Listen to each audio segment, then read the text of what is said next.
This is the SANAT KUMARA.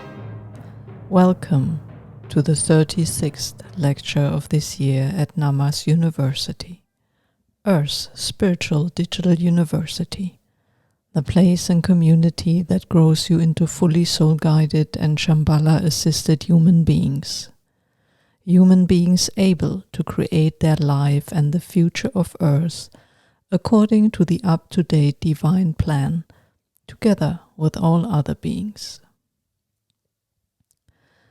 Today we want to talk about light and darkness, their relationship with each other, and what you can take away from it for your own challenges now. We begin where everything begins and will eventually end, with our Creator, our Createss, with God, Brahman, Allah, the Great Spirit, or whatever name, whatever word seems appropriate to you. We are all one with this great source. We all carry within our soul a spark of this source. First, we are sent forth from this source.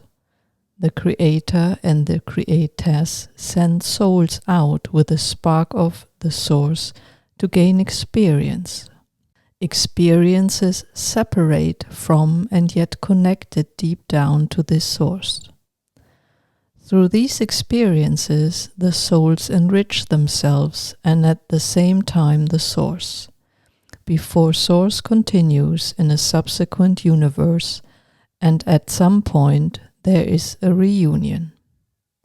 With the exhalation, with the separation, with the fall from paradise, the soul sparks land in unknown environments with their respective cosmic laws. These laws include polarity and duality. On planets that exist in the third dimensions, these two laws are part of the framework in which the incarnated aspects of souls shape their lives, make their contributions, and learn their lessons. In the three-dimensional reality of the Earth, your limited consciousness usually no longer recognizes the connection to your soul, the oneness with Source and therefore with all life. Your five senses reflect a reality with bodies, families, cities, countries, water and land that seems to exist separately from each other. This gives rise to all forms of behaviors that manifest separateness. In the greatest heyday that the Earth has experienced so far, in Atlantis, this separateness did not exist. Rather, there was a constant living with and for each other. No one lived at the expense of others or of nature, because everyone was given the opportunity to co-create everything that was needed from thin air. Then began the delusion of superiority of a few human beings, their elevation above, their exploitation and enslavement of devas. This eventually led to the devas, the builders of all structures, refusing to serve the humans any longer.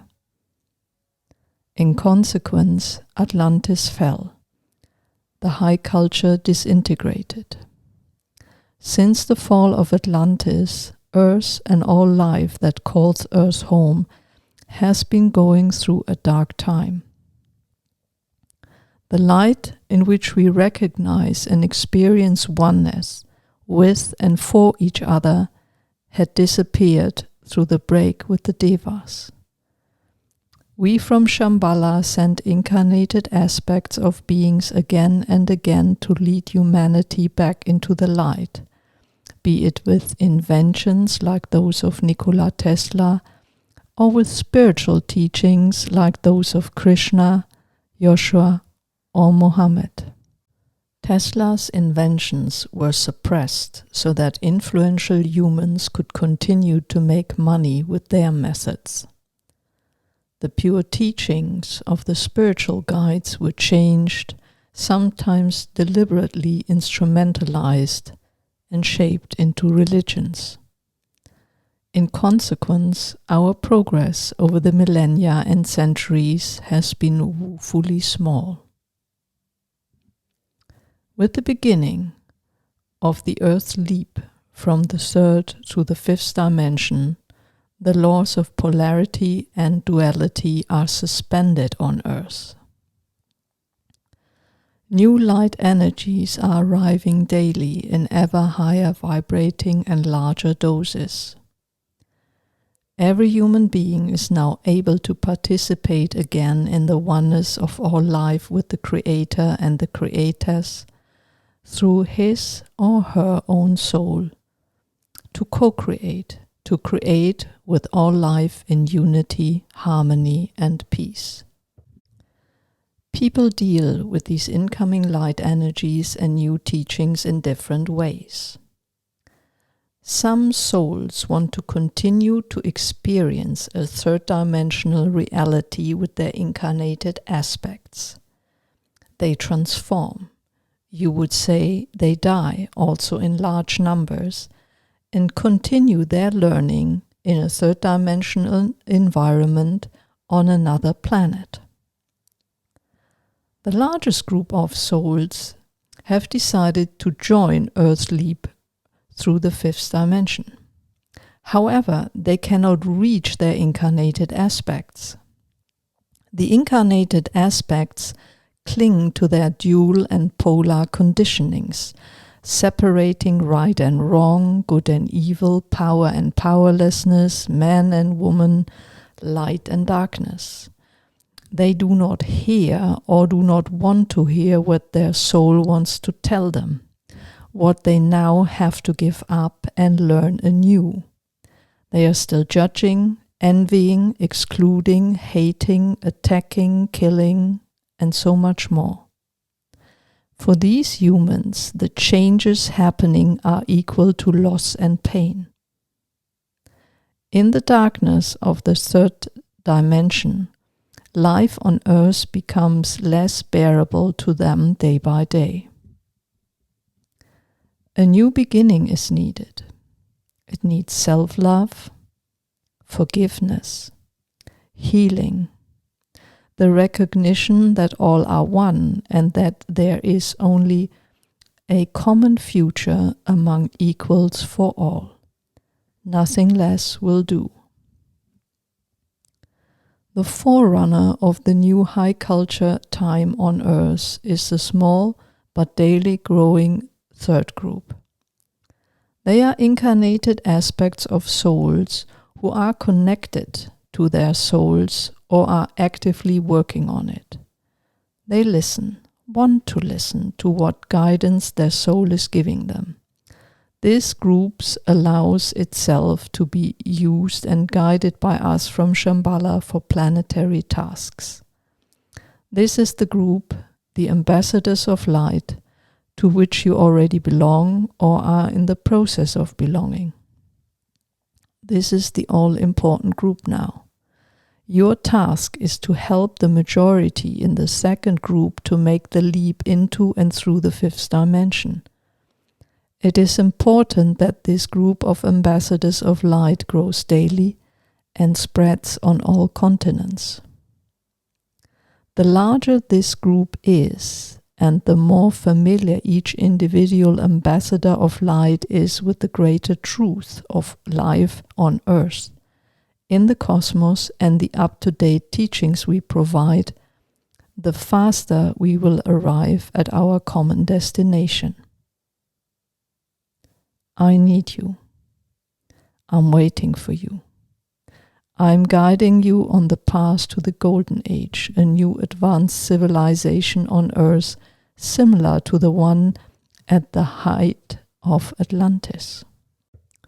For this, you and others need to joyfully restore your soul connection and come into everlasting togetherness.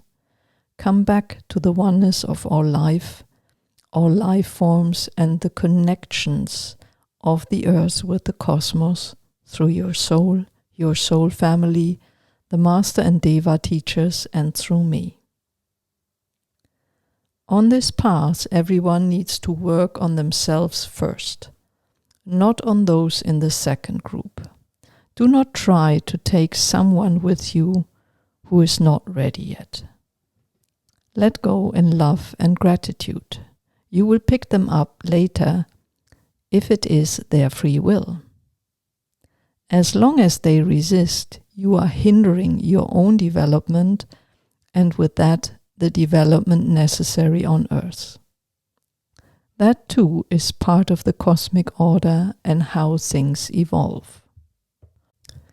My colleague Lord Maitreya has just given you new insights into this in a textbook in English. The book is spectacular for two reasons. Because of its content and revelations, as well as because it has been a long time since Lord Maitreya himself has imparted new teachings. Yes, there are many channels speaking or publishing in his name. But since Krishna, this is the first time that he himself is teaching again. The title of the ebook is Lord Maitreya Conveys, Reemergence of Atlantis. Written by Lord Maitreya through Rohan Sevani, a young Indian gentleman whose soul has stepped aside for that of Lord Maitreya. This is how Lord Maitreya himself teaches. I thank and congratulate my colleagues Lord Maitreya and Rohan Sevani for the new teachings, needed for our present time and challenges. The ebook is available on Amazon now. That's it for today. In the last lecture of September, Martina and I sum up our collaboration so far. We talk about what it's like for me to teach with her help, how she is doing, what's next for us, and upcoming projects. Until then, I love and bless you all. This was the SANAT KUMARA.